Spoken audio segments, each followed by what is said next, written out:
कल हमने सूरह अल-बकरे के फर्स्ट रुकू को समझा था और आज हम सेकंड रुकू समझेंगे।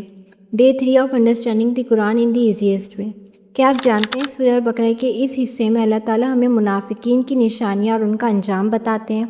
कुरान में मुनाफिक लोगों का जिक्र है जो ज़ुबान से कहते हैं कि हम ईमान लाए हैं, लेकिन उनके दिल ईमान से खाली होते हैं। वो समझते हैं कि अल्लाह और मोमिन को धोखा दे रहे हैं, जबकि हकीकत में वो खुद अपने आप को धोखा दे रहे होते हैं। उनके दिलों में एक बीमारी है और उन्होंने सच को कबूल करने के बजाय झूठ और निफाक को अपना लिया। जब उनसे कहा जाता है कि ज़मीन में फसाद मत फैलाओ, तो वो कहते हैं हम तो इस्लाह करने वाले हैं, लेकिन अल्लाह ताला फरमाते हैं कि असल में फसाद फैलाने वाले वही हैं, मगर वो इस बात को समझते नहीं।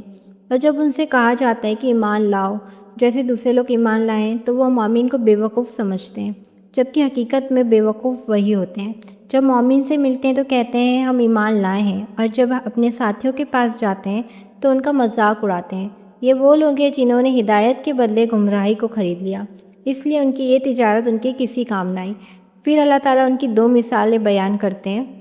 पहली मिसाल एक ऐसे शख्स की है जिसने अंधेरे में आग जलाई। जब उसे रोशनी मिली तो अल्लाह ने वो रोशनी छीन ली और उसे अंधेरों में छोड़ दिया। यानी उन्होंने सच को पहचाना लेकिन उसे कबूल करने से इनकार कर दिया, इसलिए उन्हें बहरा, गूंगा और अंधा कहा गया है। यानी वो हक बात सुनते हैं लेकिन कबूल नहीं करते, देखते हैं लेकिन उसे समझने की कोशिश नहीं करते और सच को बयान नहीं करते। दूसरी मिसाल तेज बारिश, गरज और बिजली की है।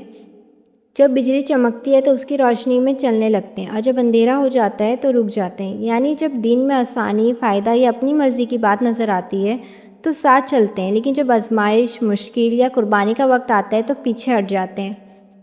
और अल्लाह चाहे तो उनकी सुनने की ताकत और आँखों की बिनाई भी छीन ले। बेशक अल्लाह हर चीज़ पर कादिर है। तो ये था सूरह अल-बकरा का सेकंड रुकू, बहुत ही आसान अल्फाज में। कल हम सूरह अल-बकरा का थर्ड रुकू को समझेंगे।